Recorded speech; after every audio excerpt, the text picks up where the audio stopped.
Welcome to the Mr. Universe Meets podcast in association with the Mansformation Programme. Now, the Mansformation Programme is a 12-week programme for men that want to level up their training, nutrition, lifestyle and mindset so that they can live in a body that looks great, feels great and has unstoppable energy.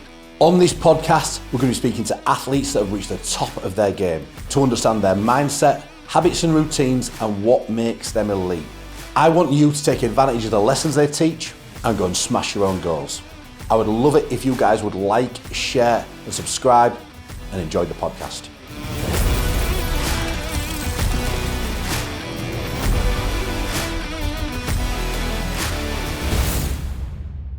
So, I mean, like, obviously, when we're doing this, obviously, you guys are still deep into doing it, but you put your heart and soul into bodybuilding. It becomes, like you say, a very obsessive sort of lifestyle, and, you know, kind of all you think about really to a degree. But do you ever feel that you've missed out on things because of the level of sort of sacrifice that you've had to put into it, or are you more than happy with the choices you've made and pushing everything into bodybuilding? I'm pretty happy. Yeah. I don't really have, I don't think any regret. Like I said, I started from bodybuilding. When I started it, I know, like, if I carried on feeling the way I did about myself, I would have been a lot less happy. I feel like, I mean, bodybuilding's given me everything, really. It's given me a sort of, I suppose, a name. Not that I'm an ego, but I think everyone likes, you know, you can't deny that you like to be known for being good at something. Yeah, but then it's cultivated, like, that passion around bodybuilding has almost infected other areas of my life. Like, I was never fucked about work. Like, I was happy till I was like 30 just to make money to bodybuild. Same. But then that sort of intensity around bodybuilding then started transferring into PT and coaching, and I'm now in a position where, you know, I've got a decent coaching business because of the bodybuilder I am, but that now is almost like becoming its separate entity that I'm putting everything into, and I just don't think I would have had that fire if I hadn't kind of found bodybuilding. So while there have been relationships that have gone awry and, you know, friendships that have fallen apart, but I think all these things... That's just life anyway, though, yeah, life happens Yeah. as it is. I think whatever you choose, you're going to lose people along the way. I think the better you get at something, potentially the more people you lose regardless. But, you know, my girlfriend now, 100% supportive and, you know, in a really good place, and business is good, life is good, and Yeah, man's the same as that. I did miss out on a lot, yeah. But a lot of what? Then what did you gain? I've gained a lot more than I've lost. I've lost some nights out, and I've missed some important things that I probably shouldn't have missed, like friends, things, events and stuff like that. But overall, I've gained pretty much all my friendships from bodybuilding, some good lifelong friendships that I've got with people. It's created a business. I've got ended up a lot better off in my work than I would have been if I'd have stayed doing what I was doing, which was working on a building site before I started. And yeah, it's created everything. I met my missus through bodybuilding. Obviously, we've got a child now. Everything stems back to that, really. I wouldn't have never got none of that.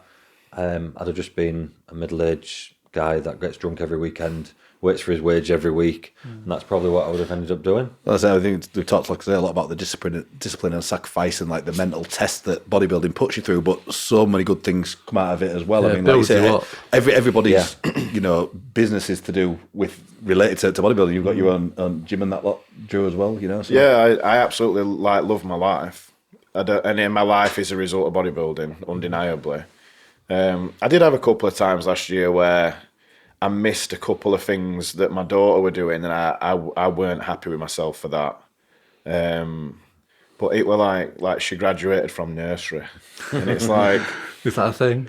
well, exactly, but it is. Like, I were mad at myself that I disregarded it at that time. Yeah, because the mindset where he was at that time. Yeah, and it's hard because you can justify it. I don't just bodybuild for myself. I do bodybuild for her, and the life that she has got, which I hope she's happy with and continues to be happy with, is from bodybuilding. And like you say, what are the alternatives? I might admit I haven't been on a lad's holiday, but I don't feel like that lad's holiday would have really... Yeah, so that's the your life. would have really contributed to my life. Like, and like my partner recently getting into bodybuilding, it's hard. And the first time she won a show, I went, were it worth it? She said, yeah.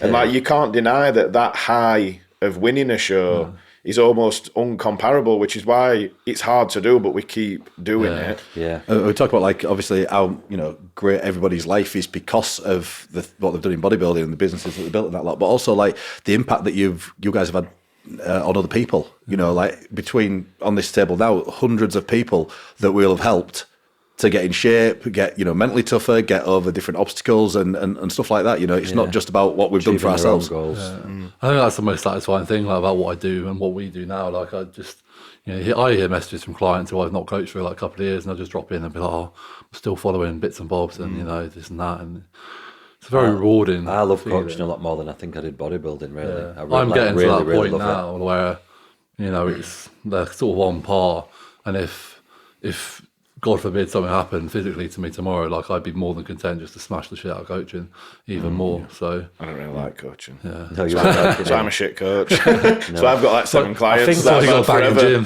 I think that's why I've moved from bodybuilding away. Probably found it so easy. What's the word? Like transfer? Yeah, because a lot of people struggle when they finish bodybuilding. They say, and a lot of people mentally struggle a lot. And I've not struggled one bit, but I think because I've still got one hand in the sport, and I'm doing other people's bodybuilding with them and going through it with them and winning shows with them and smashing the goals with them, like, I absolutely and with buzz more off it. people as well. Like, it's like, instead of it's just you, it's like you're Yeah. sharing that. Yeah, and having that for them, I think that I'm just really happy doing that. So I don't even feel like I've left, even though I don't train like a bodybuilder or particularly eat like a body or anything like that anymore. Still do bits, but I'm still kind of living it through. Massively, yeah. Living it through them. Is that a bit of a cliche fucking thing to say? But it's true, isn't it? I'm still living what I was doing through them. No, you're probably, well, maybe not bigger. Yeah, I'd say you're a bigger name now than you fucking were when you bodybuild. You know what I mean? Yeah, probably to be Well, fair. what you've done with the coaching business, and obviously you started off at like Muscle Honeys, and that's obviously evolved into Team DW and stuff like that. But like, you're, you know, renowned for getting unbelievable results, you know, with your clients, and, you know, every single show that comes out, there's normally one girl that's winning. Doing well. But I think it's just because I love it. Because I wouldn't be able to put as much effort in to get them to where they're at if I didn't love it. If it was just a job, it's no fun. And I was opening my phone and thinking, right, who's got to eat what today? Like, they would never get where they get. Yeah. I think that's why I struggle with it at the moment.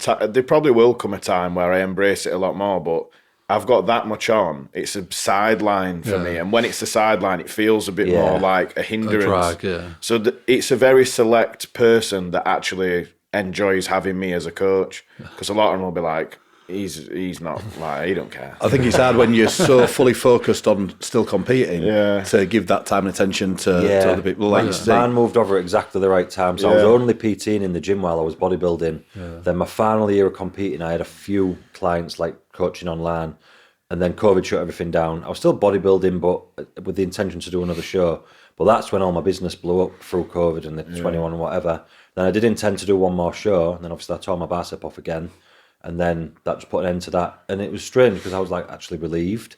I think, and I know you spoke about coming towards this now, Josh, you kind of get, I was still doing it just because that's what I did in the end. It's all you know. Yeah, it's all I knew. I did that every day. Since being an adult, I've never eaten any different but to be a bodybuilder from 18 years old. So when I didn't even know what to eat. Like, what do people eat for tea? Do you know what I mean? What do you have for like? I wouldn't know. If you're not eating meal 6, what you eating? I don't know. Do you know what I mean? So there was that whole thing to kind of go through. But yeah, it kind of happened at a good time for me. So then when I pulled that off, I decided to completely stop bodybuilding. I'd had my daughter as well. So that was the main thing that was like pulling me away, because it was like a conscience thing all the time. Keeping want to get bigger, thinking, am I shortening my life expectancy? At some point, And I'm looking at her thinking, like, what am I doing? Do you know what I mean? So that was always playing on my mind. So it was almost like a relief when I got injured for that last time to like think, like, okay, I can stop. I can stop now. It wasn't my fault. Got a valid reason. Almost all you need a valid reason. I could have come back from it, definitely. I'm only 36, but yeah, it pulled me away at the right time. Yeah, you never know. I'm 40. I'm 40. But Look then at these 40s. Well, that's when my coaching business blew up. And so I don't know where I'd have been at if I'd have still been bodybuilding and trying to juggle this at the same time, because it's a lot. Do you know? And there's a lot of people competing at once when I'm doing it. I don't know if I could have juggled that while all my efforts was into bodybuilding like it used to be. I don't think I would have been able to be honest. You're certainly not be able to put that level of sort of selfishness that you need into your own. Yeah, I know how obsessed I was, and I know how I didn't care about nothing else. So the clients would have took a back seat to that towards showtime and things like that. Do you know what I mean? Yeah. Which is probably why you don't latch onto it that well at the minute, Drew. Yeah, I not woe is me or anything, but I've got that much on. Trivial questions do seem very trivial to me at the moment. Yeah. I don't know. I've had a couple this week. I'm not going to throw any out there for people. There's just times where I just think, oh my God, why? So let's say that you'd never got involved in bodybuilding. What would you be doing with yourself right now? I don't know. Because I got involved so young, it's quite hard for me. Like, Yeah. I were intelligent at school and I'm really good at maths, so I would imagine it would have probably led to something mathematical. Like, I might be an accountant. I'd probably be really rich, really like no joint problems, no pec tears. But probably something like that. Because the turning point for me were like, when you pick your GCSEs, that's when I were bodybuilding. So I picked sport because I were probably looking at personal training or whatever, which probably wasn't a good thing to do. But I didn't feel like there were much guidance when I were at that age at the school that I were at. No. But then again, it's panned out fine. Like, I probably earn equivalent to an accountant, depending how good they are. I don't know what they are. Well, but again, I like my life and I enjoy it, so I'm not sure I would have wanted it to pan out any different way. No. I don't really believe in wanting things to be different or dwelling on the It's past. an interesting thought. I don't know what I'd probably, I'll be honest, like if CrossFit came around a little bit sooner, because obviously with my swimming background, I definitely would have gone to that, because I think the competitive side of it, I would have like I can't see myself not being active. Like, it's all, I think, probably all we ever did as kids was sport. You know, we're of the generation where, you know, you're actually encouraged to play outside rather than stay in on your fucking iPad. And I was swimming, and while I was swimming, I started doing a lot more coaching, and I was at Loughborough, so I was able to kind of shadow coach some really good coaches. I think probably would have looked down that avenue. But I just remember when bodybuilding came around, it was like, oh, I like swimming, but fucking hell, I love this. Like, it was a different, like, even though when I started bodybuilding, I didn't know what I was doing. Like, I didn't know it was bodybuilding. I just knew I was training and eating and, you know, making a difference to the way I looked and the way I felt. And yeah. They seem to be the people that have lasted longer, though, don't they? You didn't get into it to compete. You got into it because you love training. Yeah, really. You just wanted to be better. That's all bodybuilding. Things that we didn't burn out because we weren't overloaded with the fucking information that people. That's why people don't last. And also the now. pressure, like, you know, you see in all these, like you say, that I always tell people not to compare, but it is hard. Like, every year, like, I'll see. You know, at the moment, like, obviously, Big Nay Styles, like, a good friend of mine, and I'm looking at him, I'm like, fucking, he's 330 pounds already. I think that It's impossible not to compare in some way. You know what I mean? And I think that potentially gets a little bit harder, and I've noticed that recently. I've been doing this for 12 years now, and you see some people rise to the Olympic. Look at Andrew Jacked. Yeah. I've been training longer than he's probably even considered doing anything to do with bodybuilding, but you see a couple of them guys come through, like your Justin Comptons, your Dallas McCarvers, and you're almost a bit like, what's the point?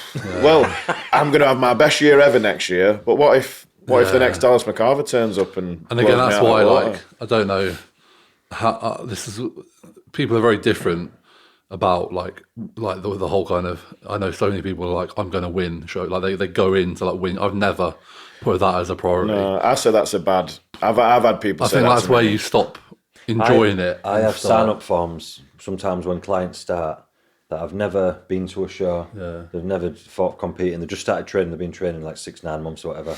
And their initial goal, because there's a goal section, win a pro card. Right. That's the first goal on the mind. It's just crazy. I mean, I'll have exactly the same, like, win a show, and like I've put clients off before because I've had a call and I've been like, listen, I'll get you in, like, we'll push your body, we'll get you in the best shape possible, but stop thinking about winning. Yeah, because I've come across some clients that have, no offense to them, they will never ever win a bodybuilding show, and it's not to be offensive towards them, but we're just not all created equal, unfortunately. Yeah. So we covered like some of the good sides of bodybuilding, the what it's given us, also like obviously the how hard it is and that lot. Would you want your kids doing bodybuilding?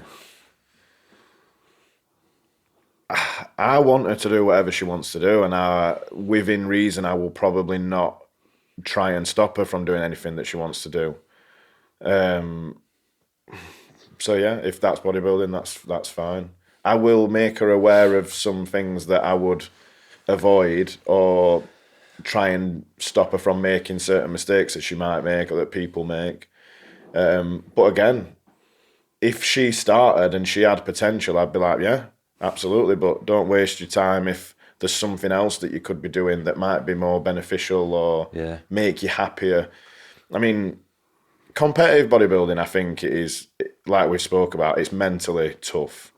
And the longer that you do it, it potentially could cause problems for people. But yeah, if she wants to do that, then I'll be happy for her to do it. I think I'd always encourage him to be working out and training and Yeah. stuff like that. But obviously, there's that level that we've all gone to. Do you know what I mean? And it's like, different for boys to girls, isn't it? Because the girls don't really use the drugs, do they? Like That's the it. boys do. So, like for me having a girl, I know you've they got one of do, each, they haven't do, you? though. Yeah, but man won't. Because I'd strangle her. So, well, but what if she wants to, and she wants to do non-tested competition, so that's and what I friends was are gonna doing this, say. that and the other? Yeah, so that's what I was going to say. Like, I think if she had the right mindset that I thought to do bodybuilding, so obviously I look after loads of women, like loads of them, and I know I look after them well, and they're all safe and all the rest of it. So I know you can do it safely, but if the wrong mindset gets into bodybuilding, someone with eating problems and things like that, that's going to exacerbate that like massively. Do you know what I mean? To a degree, in some people. So it depends on what type of person she is, I think. So if I would encourage it, but just let her do what she wants. She's going to anyways. So Yeah, of course, yeah. I might as well try and just back her up and keep her safe if that's. It's what she hard wants to tell do. them not to do stuff that you've done as well. Yeah, definitely. Yeah. The whole do as I say and not as I do is a complicated one. I think there's always a quite a high chance of, like I say, obviously I've done it, Verity's done it, and my kid's going to want to follow down that path. I own a couple of Yeah. gyms. It's, do you know what I mean? I It could had be this, surrounded by it all the time, and obviously your little ones are going to grow up in that gym environment as well. So I had this phase of getting frustrated that my daughter were taking all her toys' clothes off. And I was like, why is she doing that? It's just weird. And then I looked on mantelpiece and there's a picture of me competing and Eliza competing, and I'm like, this is probably my fault. Daphne does it with a pose and she starts hitting the figure pose. Yeah. And I'm like, oh no. and at the end of the day, they are going to look up to you, aren't they? So, Yeah.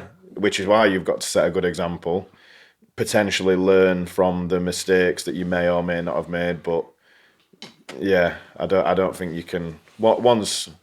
My parents can't tell me what to do. So once you've got an idea in your head, it's pretty. You're almost pretty like set. probably cursing them if you tell them not to do it. Yeah, as well. absolutely. Yeah. No, I haven't got the problem because I ain't got kids, but I know like when I've had conversations with clients who've got like sons and they're like, oh, yeah, they started like watching your Instagram and stuff.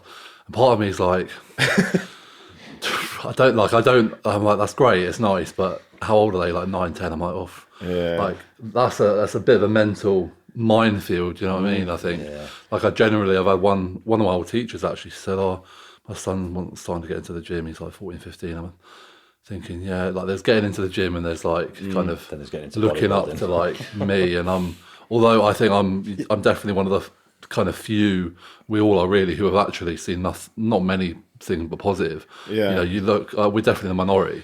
But you said, I suppose that's them looking at your Instagram is the equivalent of us watching Hulk Hogan He-Man. Ultimate Warrior. Yeah. Do you know what I mean? So and the watching them same guys kind of absolutely thing. jacked up and stuff like that. So, I suppose on the other side, or you're watching Arnold and stuff the like other that. thing as well, when you look how safe bodybuilding is coming around to be now, and the knowledge that is from just 5 years ago and from 10 years ago, and the things that people are now picking out as safe, as you pointed out earlier, 2020, well, it is nearly 2025, 2030, again, things are probably going to be a lot safer. 2030. So by the time our babs get round to being like 20, 21, 22, whenever they want to maybe bodybuild, things are going to be a lot Yeah, it might be safer. better. I reckon it'll go full circle. What, just go. I reckon at some point it will. People will just go, fuck it. This safety. They'll go, well, look at the guys back in the 2000s, early 2000s, who weren't being safe. Look at the size of them. Yeah, they weren't doing blood work back then. Look at that. Good work, hold you back. I just think I think there'll be a lot of coaches who definitely, and I'd like to think I'll be one of them who's going to continue this safer practice. But at some point, you'll probably get a couple of good coaches who start pushing things a bit more, Depends on and then getting an the age of- interesting set of results from it. I think the age. Sorry, Joe. I think the ages of the coaches count as well, though, because I mean, like I said before, I'm only 36, so I'm not old by any stretch. But I've got a daughter now, and a lot of the girls that I coach are now like 18, 19, 20, and and my mindset for looking after them now is a lot different to where it was 7 or 8 years ago when I was doing it, safety wise, and like kind of planning things for where they're going to be in 2 years, 3 years, 5 years, when they're thinking about having families and where the brains are at and what's going to affect, and all the things I've seen when people come away from bodybuilding, the problems they've had, trying to negate a lot of them problems for them with like food and the way, do you know, just the way they sort of handle the full experience. I kind of look at that as a full umbrella now, because girls generally are in and out within 2 or 3 years competing. So I kind of look at that as a full thing, and that comes with age with me. So I think if some of the older lads stay about, and women, whatever, it'll probably be quite helpful to the next generation coming through, whether they listen to that or not. Like I say, it's is just another who thing, that innit? first port of call for any potential athletes. So it's so important. You know, if you go up to that, Jimmy boy in the gym, and just take 2 gram of test and a gram of drink, you'll be fine, lad. Right. Again, that's why I was lucky, because I was like, 500 tests, that's all you need forever. And I was like, all right, yeah. When I started, I was similar. Obviously, I then decided to push the envelope myself. But so what are you guys doing right now to look after your health? It's obviously, like I say, it's such a big topic at the moment. Like I say, everyone's getting the blood work done and stuff like that. You guys, you use many health supplements, and how regularly do you get your bloods done? I get a little bit frustrated when I see some people and they get on the high horse about this monstrous health supplement stack that they've got, but they have also been telling people to take 3 gram a gear for the last 4 years. And I'm like, don't get me wrong, I do take supplements that are beneficial for my health, but looking down on someone that's not taking all these supplements, but they're also not potentially causing the damage in the first place, is a little bit of a strange concept. And it applies to loads of things. Like I hate to bang on about performance enhancing drugs all the time in bodybuilding, but it is so relevant with bodybuilding. But it's relevant with everything as well. It's like we've just said. People say, "Oh, you're like a role model," and you think, "Oh God, I kind of hope not." Yeah. But what's the alternative? It's in every sport. Look at Lance Armstrong. Yeah. If someone at that level of a sport that is considered to be tested has done that, then you're almost better off having the advice in somewhere where it's more of an open conversation. Yeah. But blood work's fantastic. But what a lot of people do, a good example is the high red blood count, and then people are bloodletting. But they're not stopping the problem that's causing the high red blood count. So all they're doing is bloodletting more red blood all the time. You've got to stop. And for me, it's looking at the right educators really. And there's a couple in particular. I'll say, there's a couple of guys, Victor Black and Broderick Chavez. They are almost causing uproar in the industry because what they say is so against the norm, but it's right. And one of them, for example, is coming up with this 20-year protocol as opposed to the standard blast and cruise type thing. So I think looking at the right people, you need to get your bloods done because if there's something drastically wrong, you'll see it. I had someone when I was 18 who was a bit like, the more you take, the bigger you'll get. So I did have that phase when I was 18, but it was kind of Ken that brought me a little bit back from that. And then ever since then, I have never had a health problem at all, which is probably a combination of all those things. But I think it's in a good spot. I do think there's some people that are really a positive influence in that sense at the minute. But blood work's a funny thing because I know people who take blood work. I take blood work 3 times a year. I'm like, but do you acknowledge it? Yeah, that's it. It's within reason. That'll be all right. Blood work's a funny one because people will say, when should I get it done? And I'm like, well, if you get it done peak off season, is it going to stop you pushing your off season if something goes array there? Probably not. If you're 6 weeks out, is it going to make you pull your prep and not do a show? Probably not. So you've got to do a bit of a recovery phase, have a test done, make sure everything's all right, and then, like you said, not just... I mean, we all have things where is it the creatine that's really high because we're muscular and we train? So we go, that one's drastically high, but fuck it, it's because we're training, we're massive. So, getting your blood done is one thing, but actually actively improving them's another, isn't it? Yeah, I mean, I've had my bloods done probably at least twice a year for the past, I'll probably say 7 years. Generally now, 3 to 4 times. I've got one in December. And to be fair, actually, because after prep this year, I stopped prep earlier than I thought because of doing what I needed to. And then I had loads of photo shoots. I didn't actually get around to doing it. Normally, I'd do it straight after prep to almost see how bad it is. So I've not done that this year, but we'll see where we are in December. And if I'm not in any rush to sort of push for the foreseeable. I think that's been in my mind as well.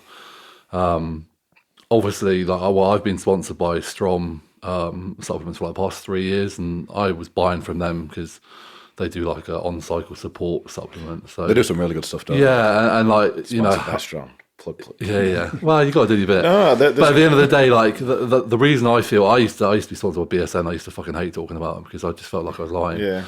I like Strom and Supplement Needs. I think they come out with products that are genuinely helpful. And again, you look at what's in them, and you're like, I can see how that helps. And when it comes to blood work, there are certain products that, when they release lipid max, which is cholesterol one, my cholesterol improved, and I didn't change anything else. Yeah. And I've seen that with a couple of clients. I'm not going to say if you've got shit cholesterol, take that and you'll be fine, without but it's certainly like when you see evidence like that, I'm like, okay. And again, because I'm sponsored by them, I fucking take it all because I get it. Yeah. And it certainly has done me no harm. Like, I've been competing for, 12 years and touch wood, not had any health issues at all, not had any injuries that I've to speak of. And I think... Well, we've just, my online program, The Mansformation, we've just partnered with the Blood Lab. Cool. And they were recommending a lot of stuff that... they've got some collab with Strom in some of the kind of work that they've seen and they know and they pass on. And that's it. It's like, supplements these days, if you're a bodybuilder, it's beyond protein and creatine. It's like, what can we do to compete and to push for longer? Just negating problems that arise, basically. And that's what the blood works for, to keep an eye on things that That's it. get out of whack. It's a reference point. Like I always say to clients, like, how many times have you had, well, maybe not for yourself because you work with a lot of females, but the amount of guys I've had who've been like caning gear for like 5 years. And I'm like, can you just send over some of your previous blood work? And they're like, what's blood work? What? Yeah. I'm like, okay. It's burying the head in the sand, isn't it? That's what And I've done it like the first 5 years of my journey. I remember when I started, obviously, like when we started, blood work wasn't really a thing. I remember when it started being a thing. I heard of this. I thought, that just sounds fucking scary. Same, I thought, fuck that, I don't want to know what's going wrong. Ignorance is bliss, mate. I'm going... It wasn't a thing, was it? And I know there were a period of time, I don't know whether any of you will have known this because of the area I were in. They actually set up a clinic called the Juice Clinic in Sheffield. I remember Is it still like that? I remember hearing It's about it. It's just come back since COVID, but it was one of the most comprehensive blood tests I've ever seen, and it was free. Yeah. Obviously to look after people's health, because it does make sense. So what happened with that is that many people from all over the country were coming to do it on a Wednesday. It got that busy. They restricted it to a Sheffield postcode, which I think is the rule at the minute, but you can book in for that, go on a Thursday and have a free blood test, which it's a tough one, because should people be allowed that? Yeah, they should, but they're also making their own choices to be in that position in the first place, aren't That's they? the thing. Like, it is funny. Like, I've got a couple of friends. One particularly who's a GP, and we have this conversation a fair bit. And he's very sympathetic to bodybuilders, because he's like, you could get a heroin addict to come into the GP service, and they'd be, treated really well. Yeah. You go in and you say you're on gear, and they'll look at you like, fucking, well, of course you're going to die. Like, what do you mean? Yeah. Like, we don't get no morphine. Yeah, of course, like, whatever, you come in with like a tickly cough, and they're like, yeah, well, that'll be that fucking trend. That could be dependent upon the bodybuilder and the doctor as well, though. Yeah. Like, if you go in and they say, what do you use? And you go, 7 mil. Yeah. They're going to be like, this guy's a bit They of don't a fucking know. Like, I had a mouth abscess recently, and apparently somewhere it's on my notes apparently somewhere it's on the notes. I must have told them I took something at some point. And she was like, so what are you using? And I was like, well, at the minute I'm just taking, I was like, taking a bit of testosterone, a bit of Masteron. And she's like, what's Masteron? I was like, well, don't fucking ask me what I'm using. And it's like, and I was like, is this relevant? And she was like, anyway. What was she taking notes for her next breath? Yeah. She was looking, but yeah, it's a funny one, and it definitely puts people off. But there's a similar, again, I'm going to bang on about Strom a bit more, but they do like a service similar to that, but it's a kind of a cheaper price than the normal blood test, like the Hench Project, and that's where I always go. I go down, get it done, and then it is good because it can stop any problems arising before. Because obviously, it's for prolonged use, isn't it? I mean, one of the scariest things I've had with a client is he'd never done blood work before. Got him to do blood work, found out he had leukemia. Jesus. Do you know what I mean? Like, and obviously that was the end of his bodybuilding there and then. But like, without that, he just thought he was feeling a bit sort of fatigued, and it would have been a lot longer that he'd been undiagnosed. And that's crazy. The impact there. So wow. Obviously that's literally one out of however many hundreds of people I've coached. But that's the point, though, isn't it? You don't know what's going on internally. Yeah, that's exactly the point. So, so it is worth knowing. So then you can basically do it for longer and be more healthy while you're doing it, or whichever you choose. Yeah. I was always lucky because every time I got bloods done, it was bang on. Yeah, mine have always been absolutely fine whenever I've done them. There's never been a concern whenever anyone's looked at them, whether it's actual doctors at that clinic or I've had it done with Dave at Eval stuff. Like cholesterol was always, because cholesterol's one that's always off in it, but mine was always in range. my think cholesterol's food can be never a problem as well, though. Yeah. It's all right relating it all to gear, but they're all stresses. 100%, They're all yeah. extremes and stresses. Like, I know we've all had times where you eat your breakfast and you're like throwing up because you're trying to eat that much porridge and eggs, but we don't really I don't believe in force feeding to that extent. not anymore. No, You've Not got to anymore, get the food in, but eating until you're sick or There's a massive limit. swings up and down, it's going to...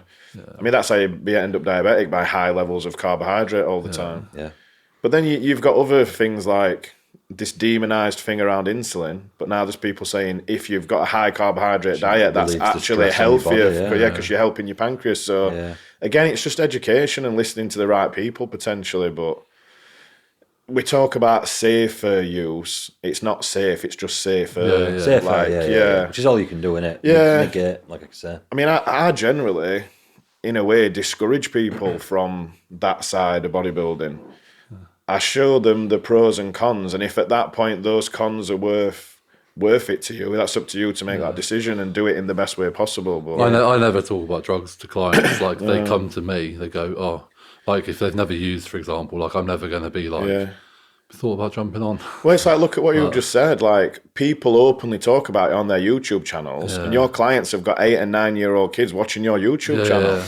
It's almost like, but again, if you don't talk about it, no one gets educated. I didn't on it. even know about it until probably I was like 20. Like I said, I remember when I met Rich and when I started getting to know him, and I think I remember after like a year of friendship, tentatively asking, like, so do you use that? Like, oh, this guy's fucking massive. Like, you fucking idiot, Josh. And he was like, he kind of looked at me like, oh, bless. First gym I went to, they said no. Like, the guy that worked there, be like, no. Everyone's natural in here, mate. And that's almost responsible in a way, but again, it doesn't educate anyone. So it's complicated. It's a tough line to walk, isn't it? So what's next for you guys then? Obviously, you two are still very active in competing. Have you got any sort of goals set out for bodybuilding or business life in general? What's next on the plate for you guys? I'm a little bit lost in regards to like competitive bodybuilding at the minute. Which is strange because I've never had that. I've always known what show I'm going to do, when I'm going to do it. But yeah, I don't know why. Maybe it's the amount that's there, questioning what I'm capable of. But I think I'm probably just going to take 2023 to progress in terms of like size. Start dieting in January 2024 and see where I get, I think. But I think it's hard now. There's pros and cons to different organisations and different paths and stuff. And if it could be completely different in 18 months as well. So I love bodybuilding. I'll always try and get bigger and then try and get in better condition than I've always been in until I can't do it anymore. But I think I'll end up doing 40s, 50s. I think I'll always compete. Full life. I always said that until like the last couple of years. Don't think I will. Yeah, I think for me, I'm taking next year off. I was always taking next year off regardless because I've done every year since 2014, and going into last prep was the first prep I've had no fire. I remember starting prep, and you know what it's like mentally. You need to be there, and I remember thinking, I'm not there. But fortunately, because I coach myself and because I've done it that much, it's almost like second nature. And then by the time you get into prep 6 weeks in, it's like, okay, I'm in it now, and obviously I'm very glad I did. So yeah, next year off, I want to upgrade my living situation, get a nice house, really work on the business because, as we spoke about, you know, balancing bodybuilding and business, you can't do both 100%. So when I bodybuild, it's 100%, and business is like, I just want to maintain and keep my current clients happy, but I don't, you know, scale in any way, and I want to be able to scale up next year, and obviously then get in a position that that's maintainable so that I can compete 2024, probably the back end. Just want to do, like I said at the beginning of this, 4, 5, 6 pro shows, see how I fare. I'm in a very nice place right now where I feel there's no pressure. You know, I enjoyed my pro debut, if you want to call it that, so much because, you know, I'm the smallest fish in the biggest pond of genetic freaks. And, you know, while people might think that you're going to do well, I know realistically, I've always been a realist, like where I am in the pro league is, you know, if I got, you know, a top 5 at a show, that'd be a huge achievement. So, you know, maybe look at doing something like that. And then after that, assessing. I'm never going to say that'll be it because I said I was going to, obviously I'm going to take next year off, but 2 months into kind of finishing competing, I'm like, maybe I could It's do something. it's hard to step back from it. I think. So- Whether it's pressures of personal pressures or seeing other people compete or this show's there, that show's there. And when that's all you are, like obviously, the majority of my identity is a bodybuilder. Yeah. So I think the fact that I know I'm going to compete again, I have that security, in myself. I always compare it to football. How football, you get the chance to showcase what you can do almost every week. Bodybuilding's hard because you don't really get the chance often, and sometimes the bigger the break you take, the better you get, and the better showcase you'll be. But like people said to me, like, "Are you done competing now?" I'm like, "Yeah, I'll probably compete in 2 years," and they're like, "What?" I know. The amount of clients you have to have that conversation, they're like, I was going to probably do this show then, and then like the end of the year, I'm like, so you want to prep all year? And they're like, well, I just want to do loads of shows. I'm like, well, we could just do like 3 or 4 shows in a block. I never advise people do 6 months apart because that's just a 12 I've done that prep. once. I did that. They're the hardest years. I've learnt my lesson. I just wanted to times. try it. I mean, I think it's 2000. I think it might be 2015 or 16. Yeah, I did like the Britain and the Worlds, and then strung out to the universe. Well, organisations don't help because they almost encourage you to do it. And there's so many shows. Yeah. And again, when it comes to the impact of social media staying relevant, there is that pressure. Business. I mean, like, I know my following went up post show, and already it started to sort of come back down again. Like, not even starting my fucking off season yet. Guys, give me a chance. Any winning shows in the last few weeks. I know, it's like fucking unfollow. Did you notice an increase in business from the pro card? Not a huge, I got plenty of inquiries. The main thing I noticed is a lot of my clients messaged me, they're like, you got to put your prices up. And I was like, Yeah. I'm not, because funnily enough, being It's a the pro same service. doesn't make me a better coach. It makes, all it's done is shown that, I would be confident having anyone at any level to coach, which is a good thing. But yeah, that definitely made me chuckle. So when you're online and that, what are you doing to promote that? You've got the YouTube. So I don't. My YouTube's dead. It's just my personal Instagram. I've got a Team Viking Instagram page where that's all sort of client based and kind of informative. But like I think you said, like I don't need to promote. Like a lot of it. Like I had a client message me yesterday. Said, "Oh, 2 of my friends are going to inquire with you because of like the." And this is where. And I went to an interesting. I went to the coach convention a couple of weeks ago. And a big take home there was like the amount of people who spend so much on content. You get coaches and they're like, I'm a content creator.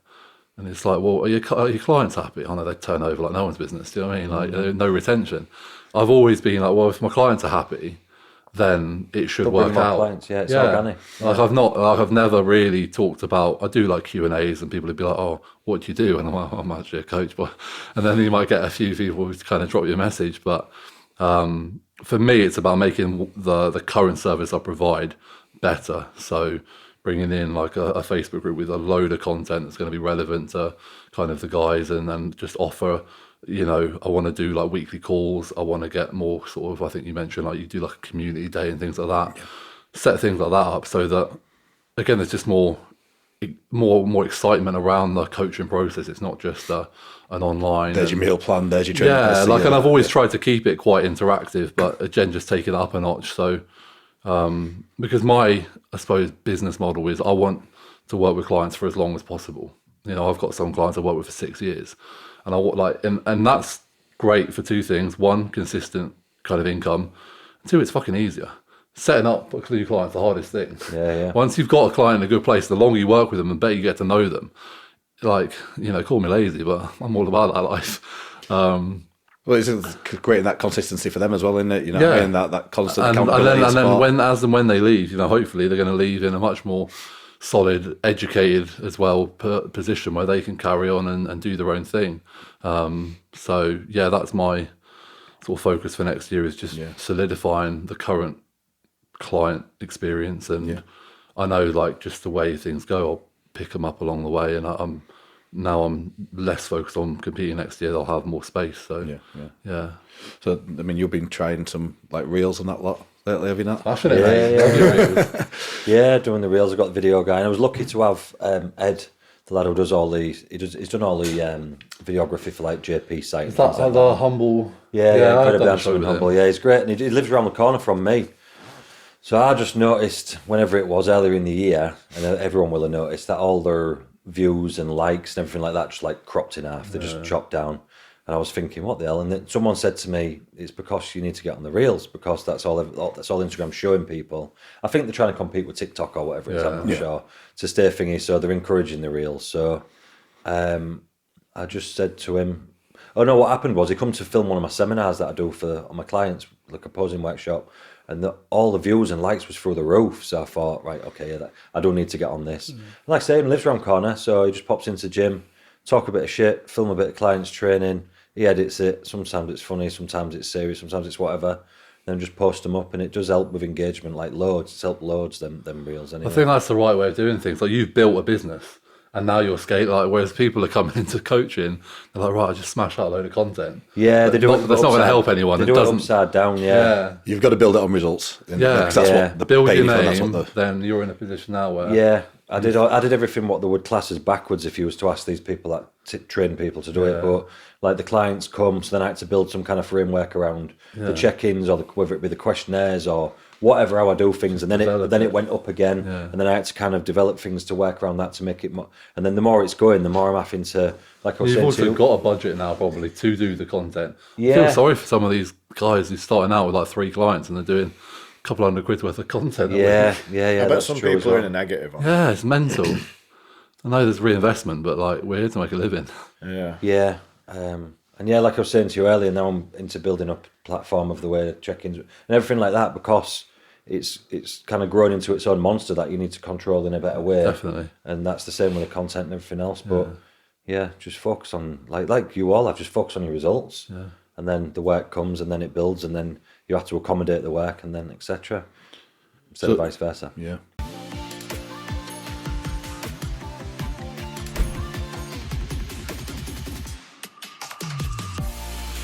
My name's Colin Wiseman. I'm on week 11 of the Transformation Programme with Stuart Garrington. Been tough, but it's the good type of tough that when you realise all your mistakes for the previous year of eating too much and drinking too much. I'd just say whatever your goals are, it gets you there. I set out with this as a 12-week programme, and like I say, I plateaued for 10 months, and within 3 weeks I beat my expectations. I've had to have surgery during the programme, but we've not changed anything, we've just changed the programming slightly. It's been great all the way through it, so yeah, I'd recommend him 100%. It's one of these things, I think, if you give it a chance and have a bit of self-discipline. I'm into the 5th week now, and I literally feel the best I have done in years, to be honest.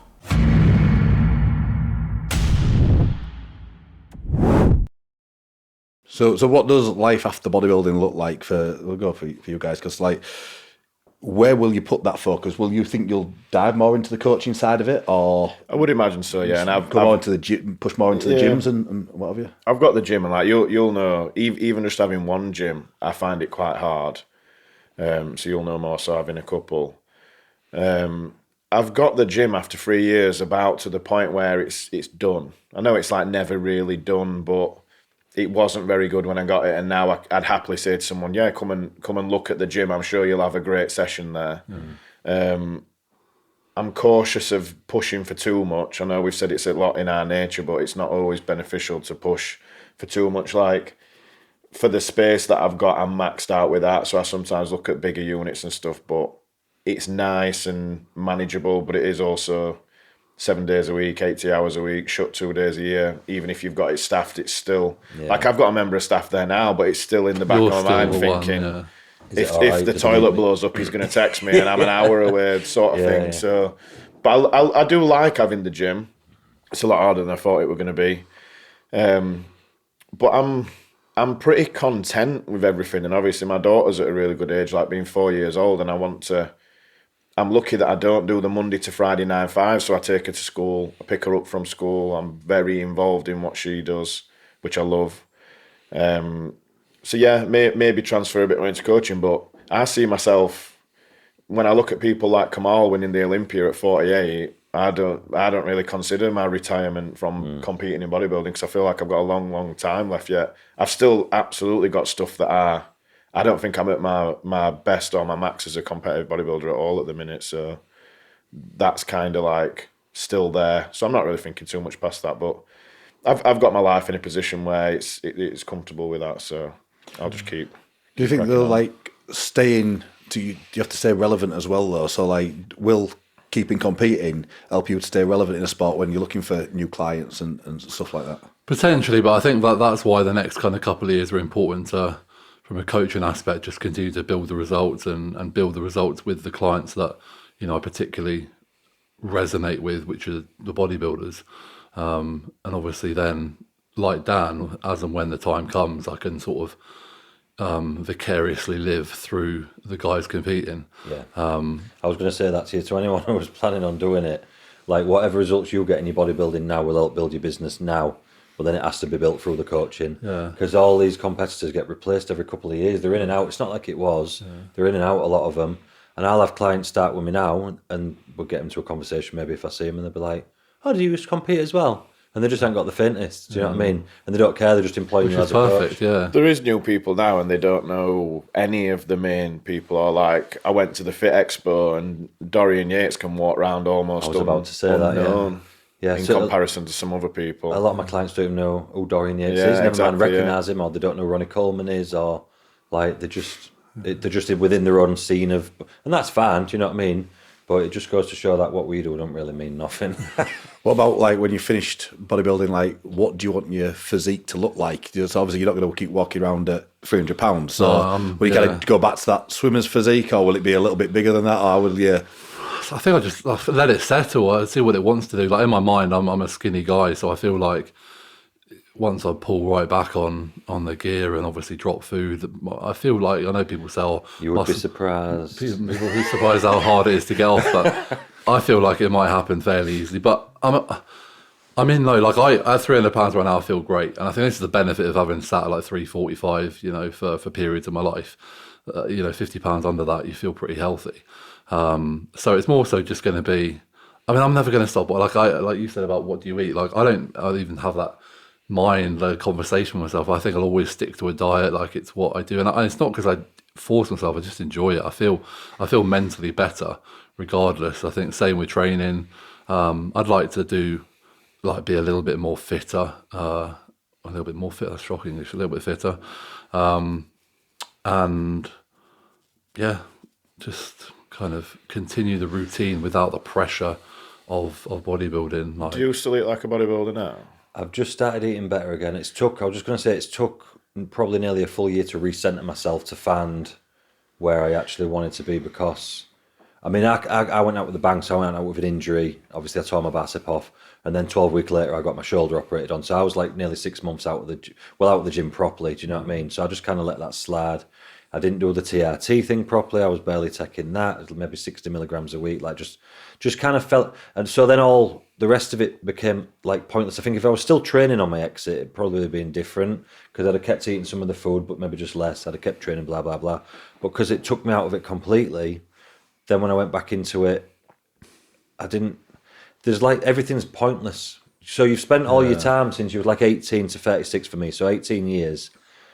With a purpose to go to the gym every day, with a purpose to eat your meal every day, with a purpose behind everything you do. So when that's completely gone, it all just seems pointless. I'm going to the gym and I'm like, why am I training this hard? Yeah. Why am I eating this food? Why am I? Do you know what I mean? So then you end up like kind of coming so far away from it. Unfortunately for me, I'm not mentally tied, and I was saying this to you earlier on, I'm not mentally tied into needing to train. I don't have any mental health problems. It doesn't affect me. I don't get stressed or anxious if I don't train. None of that affects me negatively, which has been kind of my downfall, because then I just thought, well, fuck it. But then 12 months later, I feel physically terrible, like physically shit. All my pelvis feels loose inside my hips, and like everything hurts when I move and stuff like that. So I've gone back to the gym now since the season's died off from coaching, because that had my full attention for the last 6 months or whatever. And I've started eating more, not like a bodybuilder, but more like a bodybuilder. I'm training 3 days a week with weights. I'm doing 3 days a week cardio. And I don't want to look like a fucking bag of shit, to be honest. I thought I wouldn't be that bothered, but I'm not so keen on the way I'm looking. So I am, like you said, going to get back in shape and keep training, and then just kind of find a maintainable point. But I think it took me from swinging so far one way to the full opposite direction, to then kind of gravitate back towards the middle, instead of just going straight to the middle like I maybe should have. But So what about like giving back a little bit to sport once it's all done? I know we spoke about like you're involved in PCA still, so you used to run your own shows and stuff like that. Are you still? I used to have my own shows for I think 5 or 6 years. We did the whole show when we brought that back. 15, 16, 17, 18 and 19, and then obviously COVID hit. And it was just a lot of aggro. And I was upscaling the show, so I'd moved to a bigger venue. It was like a 10 grand venue and all that to try and get a better venue and blah, blah, blah. And it became that much stress that when COVID came, I just thought, I'll not bother. And then I just kind of gave the show, to the PC. The show was mine to start with, and then it got attached to the PCA, and then I've just like left that with them, really. I'm not too bothered about running shows anymore. For the amount of time and effort and stress it caused me, it wasn't really worth it in the end. Are you still involved in like the judging side? Are you still involved in like the running of it side, or is it? Yeah, I'm still on the committee with the PCA, so I have obviously in a lot of conversations with the way things are running, everything there, and like I suppose I have a tiny bit of input with here and there, and still judge some of the shows and things like that. So I've still got my hand in there as well, obviously as well as coaching people and things like that. So still get to be very involved. Yeah, just without the effort. Yeah. So I mean, what you do, would you something that you'd kind of that road that you'd go down? I know we spoke before about like potentially being involved in NABA and stuff like that. And I think that obviously I'm sat here as a NABA Universe winner. Danny is, Josh is, you've won the NABA Worlds, and at one time a very, very prestigious federation. It still is, but like the quality seems to have been lost a little bit, and I don't know if that maybe needs a fresh injection of ideas potentially. Is that something that you would be willing to do, or is that something that you kind of plan on doing to kind of give back to the sport a little bit, or get involved in the federation? I definitely wanted to see like a little bit of a resurgence from NABA in 2019, which is the reason why I tried to coincide it with competing with them. And then obviously, like we said before, the COVID thing happened, and I don't think they dealt with that. They just shut down at that point. I've given a number of people a list of no cost points that I think would benefit them, but they have fell on deaf ears on most of the occasions that's been done. But I did a guest spot with NABA Northwest earlier this year when Joe Walker had it, and not to really like go into details about it, but the money wasn't in that show for him. And when we were talking about it afterwards, he were like, have you thought about doing a qualifier? And I just thought, you've just told me that your show hasn't profited, so I'm not really like getting drawn into having my own show for potentially not doing a profit. Yeah. But I also understand you can't sit there and bring up these points that are potentially negative and then not get involved and help yourself as well. So whether it was judging or organising or being on a committee, I would like to do that. I'd like to do that with NABA or PCA or whatever organisation thought they would benefit from it.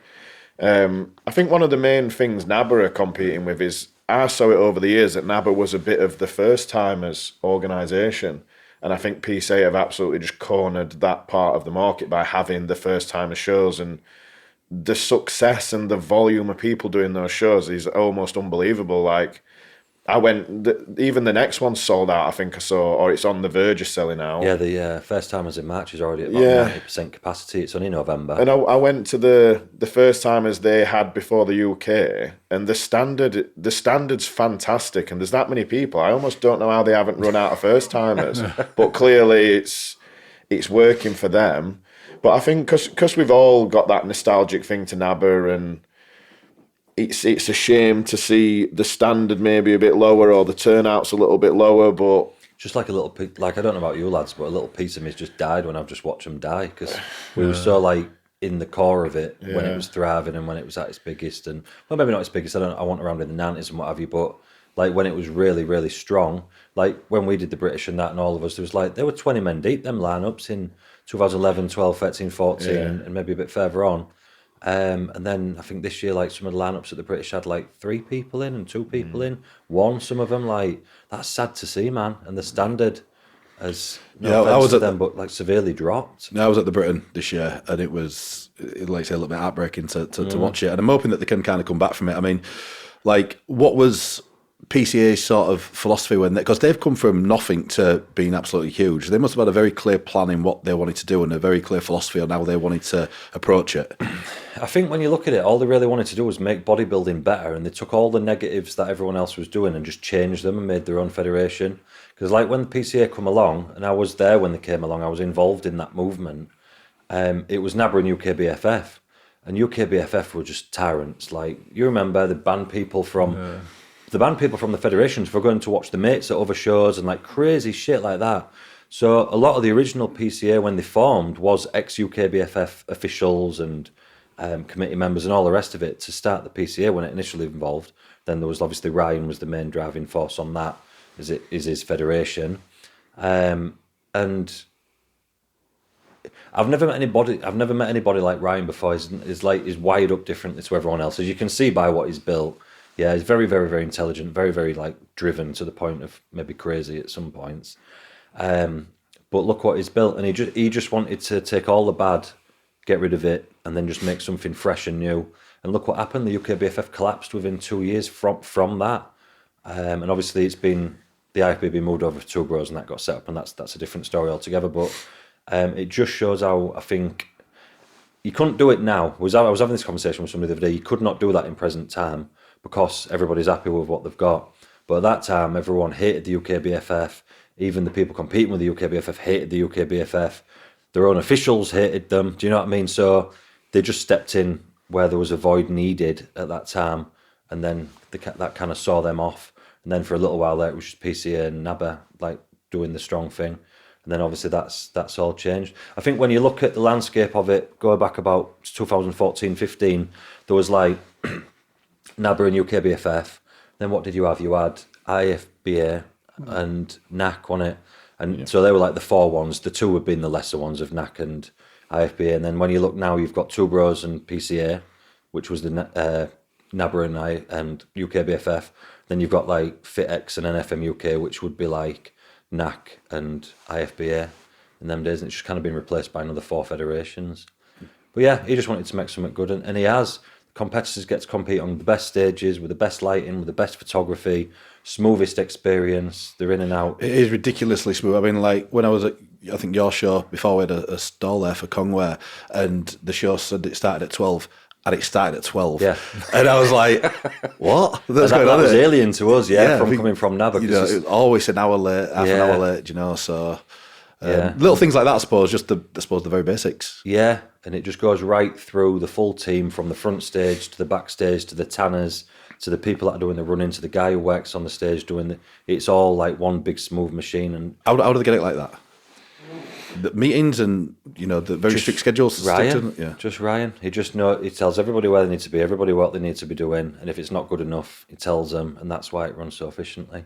And everybody who speak to generally has got a good experience with the way the show day went and everything else like that, which at the end of the day is a competitor and not as your top level amateurs or pros or whatever.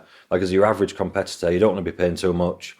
You want to have a nice day. You want some nice pictures from it, and that's what you get in it. So they provide their own photography and this. Were you not telling me before that they would do something where they give the pictures to them, or the YouTube stuff, or what? There was going to do that at some point, with the YouTube, I think, but it run into a lot of problems with like music and things like that. So they're going to do that. But they give out loads of free pictures on the day. They'll just upload them onto the internet so people can grab what they want. The photography is fairly cheap. Obviously, you get the good from the judges' table photography, and then Fivos and some of the other lads do some of the other photography as well. So it's always good. And if anything's not good enough, it just gets addressed instantly. So what do they do with their social media then? Because I think that's one thing that probably lets NABBA down, and probably a number of other federations as well, is the quality of the social media presence. And you've got to be huge on there because that's where everybody is right now. So they have somebody who just takes charge of that, or... Ryan does all of it. He does it all? Yeah, okay. Ryan does all himself and is in control of that. He's very tuned into what people want and what they want to see and what looks good and all the rest of it. And he knows how to... dance to your own drum or whatever it is. He does everything off his own back, and it works. Yeah, and I don't think it probably helps like the amount of federations that are about now. Like there seems to be a new one popping up all the time, and it really has diluted probably for everybody. Like you say, your top end federations that run really well are going to keep getting the the big attendances and the big numbers in shows. But for people that are up to that sort of level, it is going to dilute it just because of the amount of people that there's only so many competitors to go around and so many shows and stuff. Yeah, I think over the next 5 years you'll probably see, because it was a big boom on it of all these federations, and it's gone from, like I say, 2 big ones, 2 little ones, to like, I don't even know how many federations it is. There must be 10 or 11 or 12, I'm not sure. You will get some that are going to drop off. They're going to die. And I'm just really hoping that NABBA is not one of them, because like you say... well, that's the thing, innit? Is that going to be one of them? Let's hope not. So, UKBFF is still running. They're just running in bloody sports halls on the stages on the floor, and they've got... I've seen nothing of them, to be honest. Yeah, it's bad, man. It's bad. But they're still going.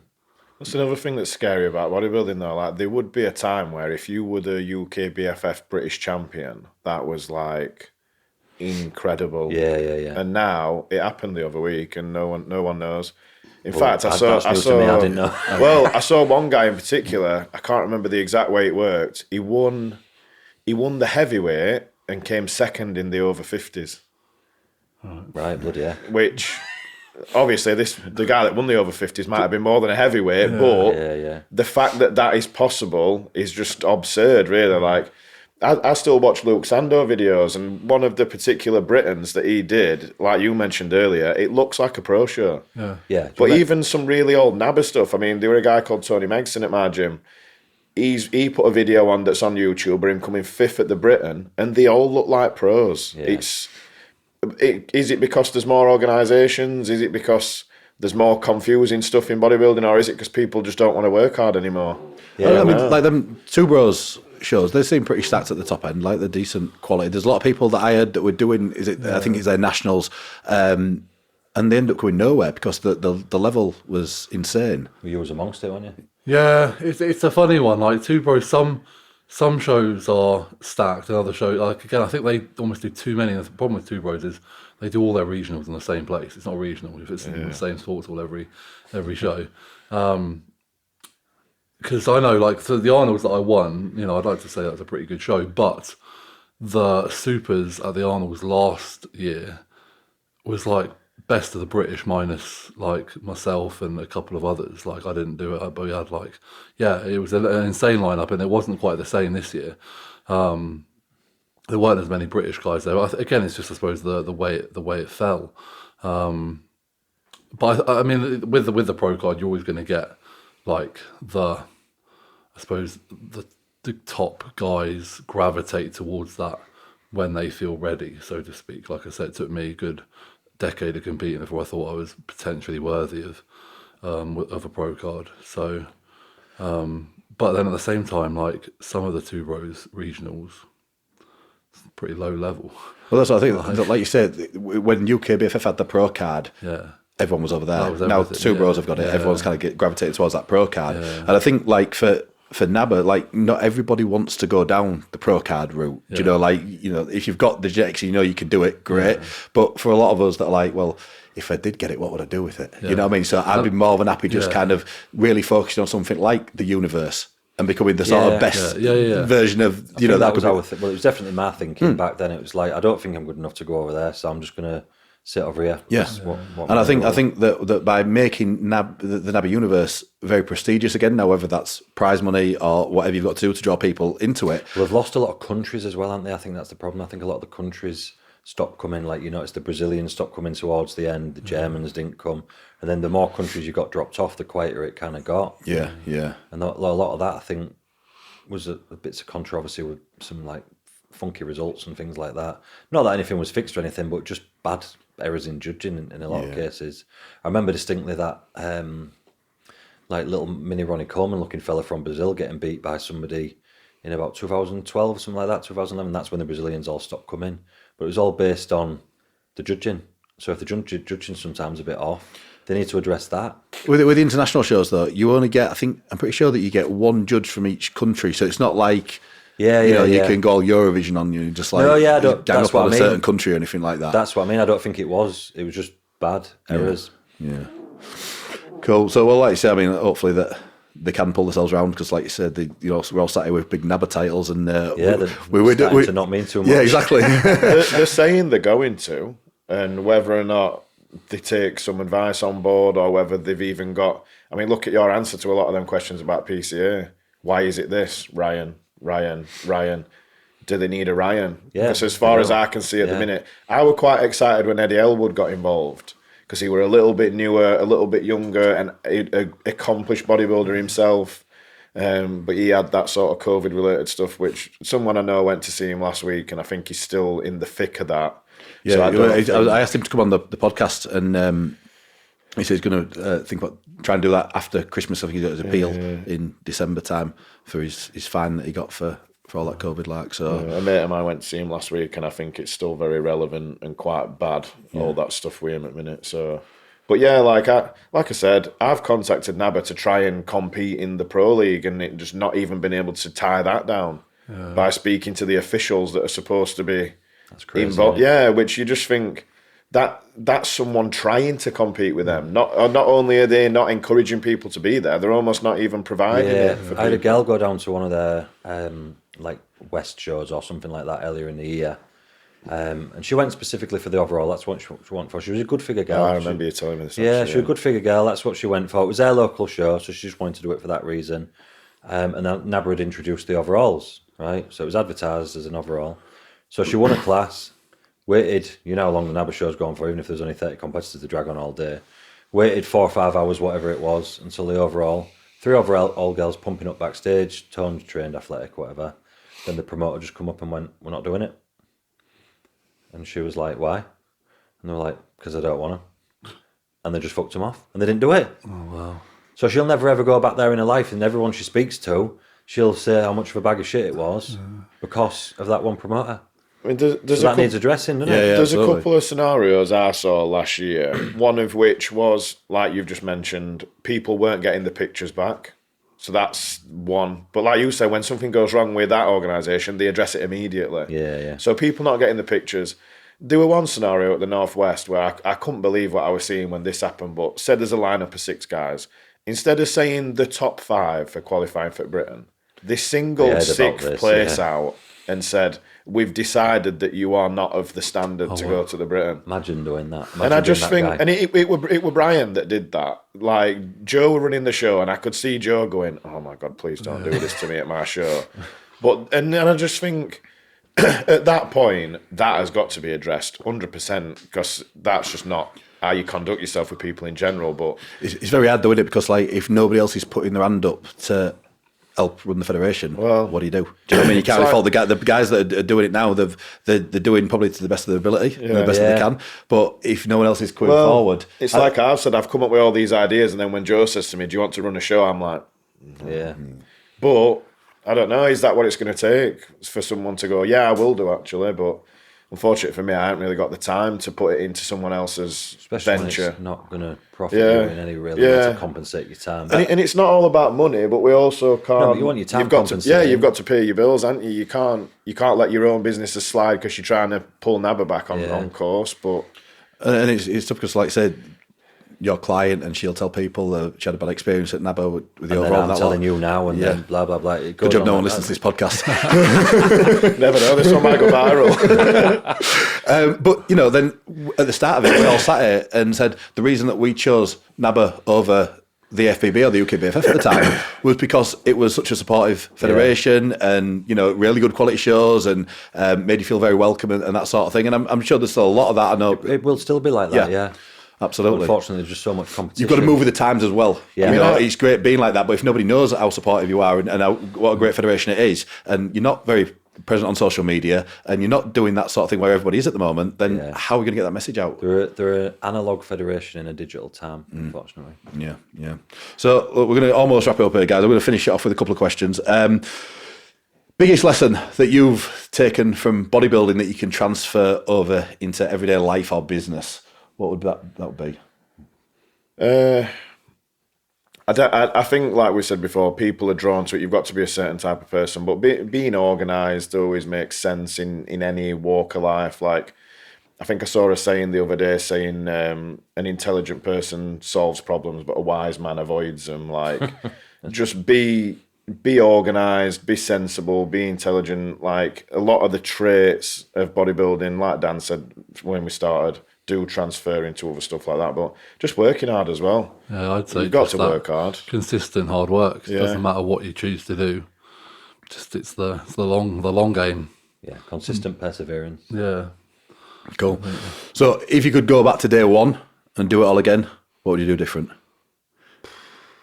I'd just keep it simple. I wouldn't do anything different. Like I think every potential mistake I've made, I've been able to learn from, and I've been able probably to help someone avoid with what I do now. So, fortunately I've not come across any major health issues or anything. If I had, I would definitely kind of say I probably wouldn't have done that. But, who knows, Robbie, in 5 years' time, maybe I'll be back on. I'll go, yeah, don't do that. But I would have learnt to train properly from the very beginning. That was my massive downfall. It's a funny one because I seem to be a bit of like the pec tear guy. If someone's torn the pec, they normally message me and be like, what happened when you tore your pec? Or what did you do for this when you tore your pec? I tore my pec flat benching, and I got told not to do that before I did it. Yeah. So I can't even say that I would. Yeah. I can teach other people not to do it. Because they'll just go, no worries, mate. I just enjoy one rep max benching. Share experiencing, but I know when I was like in my, real, I suppose, most focused, like you could have told me not to take that, you could have told me not to do that, I still would have thought I know best and just ignorance of youth, isn't it? Yeah. Just fucking ignorant when unbreakable you're in like just completely. But similar to what you said as well, like I honestly think tearing my pec taught me how to train everything else that much better. That my physique is undeniably better than it was before I did that. So there's that. Yeah, if I'd have never done that, I might have carried on training everything else not quite as well optimally. Yeah, suppose you with your shoulder injuries, if you hadn't have had them, would you have trained that way that you trained, which ultimately led you to winning the universe? Yeah, exactly. And you might not be as good of a coach now either. Yeah, which you're enjoying. So, or if I didn't get my shoulders injured, I'd have possibly torn something else worse because I was able to go further than I was because I was injured. There's them perspective. I have thought of that perspective before. I'd have probably be a millionaire professional torn a quad or a pec or something fucking terrible. I sometimes think that with injuries, I feel glad that I haven't got an injury that would damage my day-to-day life. Like, I see people do like a double quad tear, and I think you're going to struggle for the rest of your life, unfortunately. Even one, I know you did one with a finger. Patella tendon, Yeah. Yeah, that was rough. That's, without playing rugby or football. Playing football, yeah. Taking a goal kick, that would be standing leg as I went to go kick.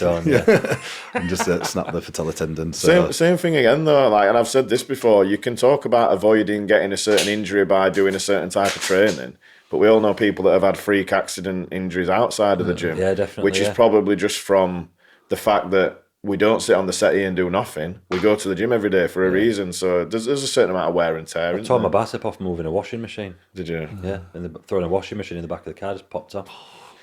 I get anxiety about doing tasks. I don't like that now. And I can't watch injury videos. People send me training videos, and I look at the preview and go, nah. Yeah, I don't. Not watching. I've never watched that leg press one. I've never watched. I got it once by accident as I was scrolling by it, and I was like, no, I can't believe I've seen it. There's a feature on social media where you can stop, because they used to play automatically, didn't they? I don't know if they still do, but there's a thing you can press to stop it playing automatically. And I had to put that on because I thought, if I scroll and I see that leg press thing, I don't want to see that. So I'll never leg press again. It stays in your head. Right, well, look, we're going to call it a day there, guys, because we've got on a fair amount of time. So thanks so much for everyone for coming down. Really appreciate it. Off we go, lads. Best of luck for the pro card. Future, absolutely. And Drew, what we are doing, and Danny, where you're coaching and stuff like that. But yeah, really appreciate it, guys, giving up your time and coming up here and having a chat to me. So thanks a lot. Thank you very much. Welcome. Thank you. Thanks so much for listening. Please remember to like, share and subscribe. And if you need any more information on the Transformation Programme, just hit the link below.